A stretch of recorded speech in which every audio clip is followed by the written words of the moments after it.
तो education channel पर मित्रों आपका हार्दिक स्वागत है। आज हम ज्यामिति का त्रिभुज भाग संख्या 5 के बारे में अध्ययन करेंगे। इस भाग में हम त्रिभुजों के सर्वांग सम और समरूपता के नियमों को समझेंगे। मित्रों, सर्वांग सम वे आकृतियां जिनके समान आकार व समान माप हो सर्वांग सम होती है। सर्वांग सम त्रिभुज को हम इस प्रकार से लिखते हैं दोस्तों। सर्वांग सम त्रिभुज का पहला नियम है दोस्तों SAS नियम, साइड एंगल साइड नियम। यदि एक त्रिभुज की दो भुजाएं और उनका अंतर्गत कोण दूसरे त्रिभुज की दो भुजाओं और उनके अंतर्गत कोण के बराबर हो तो वे दोनों त्रिभुज सर्वांग सम होते हैं। इस नियम को हम समझते हैं। जैसे ये त्रिभुज एक हमने ले लिया ABC, ये ABC त्रिभुज ले लिया। दूसरा त्रिभुज दोस्तों ले लिया DEF। अब ये नियम कह रहा है दो भुजाएं और एक कोण, एक त्रिभुज की दो भुजाएं और एक कोण। यहाँ दोस्तों देखो कोण है जो बीच में आ रहा है, मतलब जो दो भुजाएं लेंगे ये दो भुजाएं लेंगे बराबर, तो ये कोण दोस्तों बराबर होना चाहिए। यदि ये दो भुजाएं लेते हैं तो ये कोण दोस्तों बराबर होना चाहिए। ये दो भुजाएं बराबर लेते हैं तो ये दोनों कोण इस त्रिभुज के बराबर होते हैं। इसको हम कैसे लेते हैं कि AB बराबर होना चाहिए दोस्तों DE। ये AB भुजा ली, AB बराबर हो गया DE। BC बराबर हो जाएगा EF और इनके दोनों भुजाओं के अंतर्गत कौन सा कोण, कोण B बराबर कोण E। इस नियम को हम इस प्रकार से लिख सकते हैं दोस्तों, साइड एंगल साइड नियम, सर्वांग समता का नियम। अगला नियम है दोस्तों ASA, एंगल साइड एंगल नियम। दो त्रिभुज सर्वांग सम होते हैं यदि एक त्रिभुज के दो कोण और उनकी अंतर्गत भुजा दूसरे त्रिभुज के दो कोण और उनकी अंतर्गत भुजा के बराबर हो तो दोनों त्रिभुज मित्रों सर्वांग सम होते हैं। इसको भी हम ऐसे लिखते हैं इस नियम को। ये त्रिभुज ले लिया अपन ने ABC और ये दोस्तों ले लिया दूसरा त्रिभुज DEF। इन दोनों त्रिभुजों में देखो पहले कोण ये BC भुजा ली मित्रों, तो ये कोण और ये कोण बराबर होने चाहिए कि कोण B बराबर कोण क्या होना चाहिए दोस्तों, कोण E। और कोण C बराबर क्या होना चाहिए, कोण F। और BC बराबर क्या होनी चाहिए दोस्तों, EF भुजा होनी चाहिए। इसको हम इस प्रकार से लिख सकते हैं। यदि कोण A ले लिया, कोण B ले लिया, कोण D ले लिया, कोण E, तो कोण A बराबर दोस्तों कोण D हो जाएगा, कोण B बराबर कोण E हो जाएगा। इस बार भुजा AB बराबर दोस्तों DE हो जाएगी। इस नियम को हम इस प्रकार से समझ सकते हैं। अगला नियम है सर्वांग समता का AAS नियम। यदि एक त्रिभुज के दो कोण और एक भुजा दूसरे त्रिभुज के दो कोण और संगत भुजाओं के बराबर हो तो दोनों त्रिभुज सर्वांग सम होते हैं। इस नियम से हमें यह पता चल रहा है कि दोस्तों दो कोण, एंगल साइड, मतलब दो कोण का मतलब हो गया अगर किसी त्रिभुज के दो कोण बराबर हैं दोस्तों तो तीसरा कोण ऑटोमेटिक ही त्रिभुज का बराबर होगा, अर्थात तीन कोण त्रिभुज के बराबर हो जाएंगे। ऐसी स्थिति में ये मान लो ABC त्रिभुज ले लिया, DEF ले लिया। इसमें मान लो हमें पहले कोण A बराबर कोण D दे दिया, कोण B बराबर कोण E है, तो कोण C बराबर कोण F ऑटोमेटिक ही बराबर हो जाएगा। लेकिन सर्वांग समता में नियम क्या है, तीनों कोण बराबर हो तो त्रिभुज सर्वांग सम नहीं होते। लेकिन यहाँ एक साइड यानी एक भुजा भी बराबर होनी चाहिए। ये मान लो AB और DE भुजा बराबर है तो दोनों त्रिभुज सर्वांग सम हो जाएंगे। इन तीनों भुजाओं में से कोई सी भी दो भुजाएं आपस में बराबर हैं तो वे त्रिभुज सर्वांग सम होते हैं। इस नियम को दोस्तों AAS नियम कहते हैं। अगला नियम है दोस्तों त्रिभुज की सर्वांग समता का SSS नियम, साइड साइड साइड नियम। यदि एक त्रिभुज की तीनों भुजाएं एक अन्य त्रिभुज की तीनों भुजाओं के बराबर हो तो दोनों त्रिभुज सर्वांग सम होते हैं। ये बहुत ही आसान नियम है, सामान्य नियम है, समझ में भी जल्दी आता है दोस्तों। जैसे ये त्रिभुज ABC है और दूसरा त्रिभुज DEF है, तीनों भुजाएं बराबर होनी चाहिए। यह नियम कह रहा है कि AB बराबर क्या हो जाएगा DE, BC बराबर क्या हो जाएगा EF और SC बराबर क्या हो जाएगा DF। यदि किसी दो त्रिभुजों की तीनों भुजाएं बराबर हो तो वे दोनों त्रिभुज परस्पर सर्वांग सम होते हैं। यह नियम है भुजा भुजा भुजा नियम है। अगला 5वां नियम है RHS नियम। इसे समकोण त्रिभुज के कर्ण के नियम से भी जानते हैं। यह सर्वांग समता का समकोण त्रिभुज से संबंधित नियम है। यदि दो समकोण त्रिभुज में एक त्रिभुज का कर्ण और एक भुजा क्रमशः दूसरे त्रिभुज के कर्ण और एक भुजा के बराबर हो तो दोनों त्रिभुज सर्वांग सम होते हैं। इस नियम को ऐसे समझते हैं, यह त्रिभुज ले लिया एक समकोण त्रिभुज, ये ABC और दूसरा ये त्रिभुज ले लिया DEF।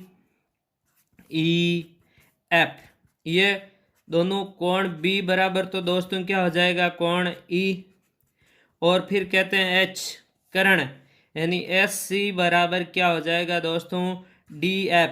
और एक अन्य भुजा, चाहे आप BC बराबर EF ले लो चाहे AB बराबर DE ले लो, अगर ऐसी कंडीशन ऐसी शर्त लागू होती है दोस्तों तो वे दोनों त्रिभुज सर्वांग सम होते हैं। इस प्रकार हमने दोस्तों सर्वांग समता के 5 नियम पढ़े। पहला नियम हमने पढ़ा था SAS नियम, दूसरा नियम हमने पढ़ा था दोस्तों ASA नियम, ASA नियम, और तीसरा नियम पढ़ा था दोस्तों AAS नियम, और चौथा नियम है SS का नियम, और पांचवा है RHS का नियम। इस प्रकार सर्वांग सम त्रिभुज से संबंधित मुख्य रूप से ये 5 नियम हम काम में लेते हैं।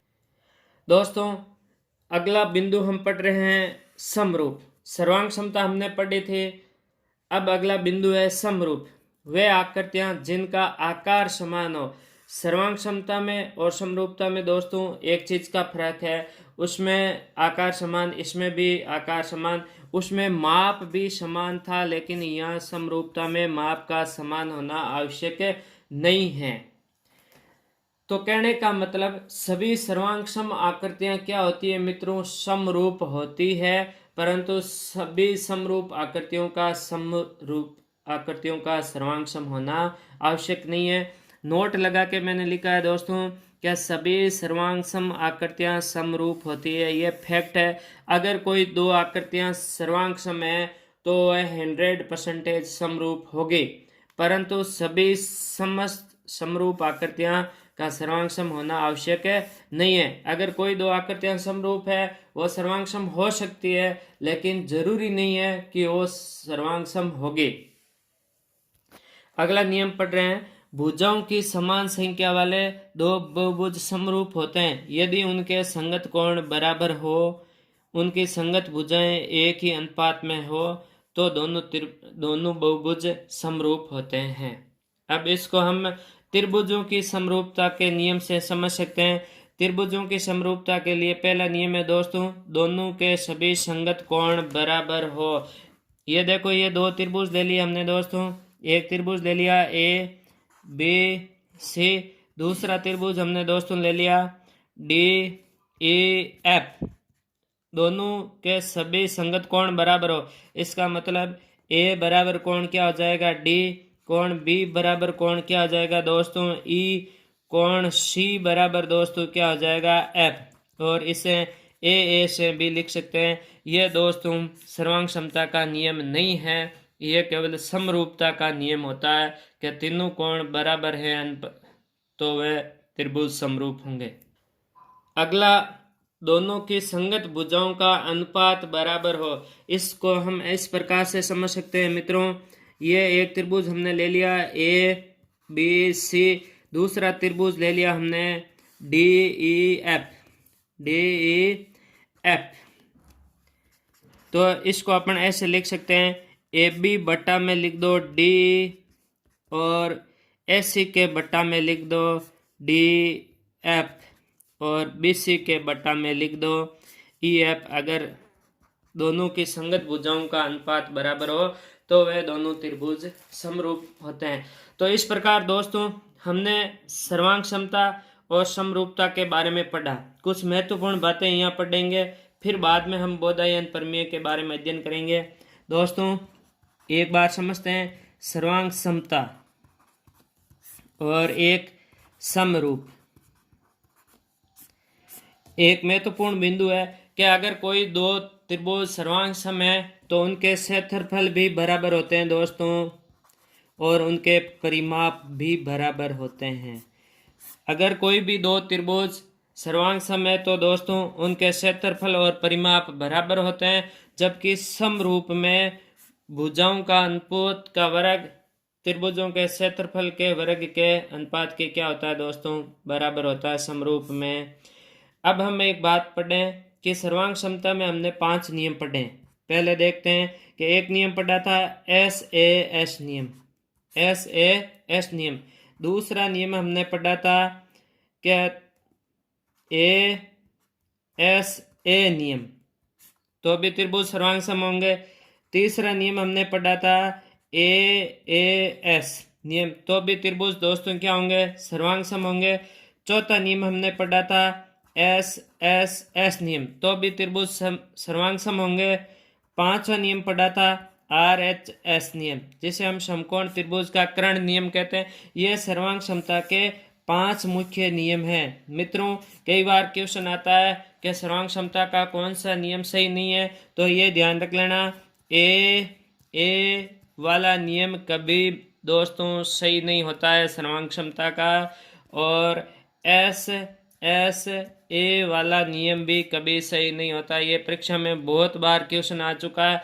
AA का नियम सर्वांग क्षमता का नहीं है, SSA का नियम सर्वांग क्षमता का नहीं है। अब अगला महत्वपूर्ण बिंदु बोधायन प्रमेय के बारे में अध्ययन करते हैं दोस्तों।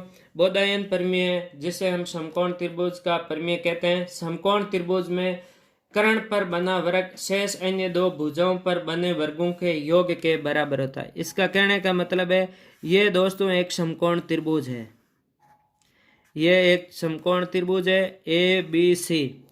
तो कहने का मतलब है इस त्रिभुज के कर्ण पर बना वर्ग, ये इस प्रकार से एक वर्ग बनता है कर्ण पर दोस्तों, और अन्य दो भुजाओं पर ये हमने वर्ग बना दिए इस प्रकार से। ये तो हो गया कर्ण पर बना वर्ग, और ये हो गया लंब पर बना वर्ग, और ये हो गया आधार पर बना वर्ग। वर्ग का क्षेत्रफल क्या होता है, भुजा स्क्वायर। तो इस नियम को हम ऐसे लिख सकते हैं कि दोस्तों कर्ण स्क्वायर बराबर लंब स्क्वायर प्लस आधार स्क्वायर। ये महत्वपूर्ण नियम है, कर्ण स्क्वायर बराबर लंब स्क्वायर प्लस आधार स्क्वायर। इसे समकोण त्रिभुज का बोधायन प्रमेय कहते हैं कि किसी भी त्रिभुज में कर्ण पर बना वर्ग शेष अन्य दो भुजाओं पर बने वर्गों के योग के बराबर होता है।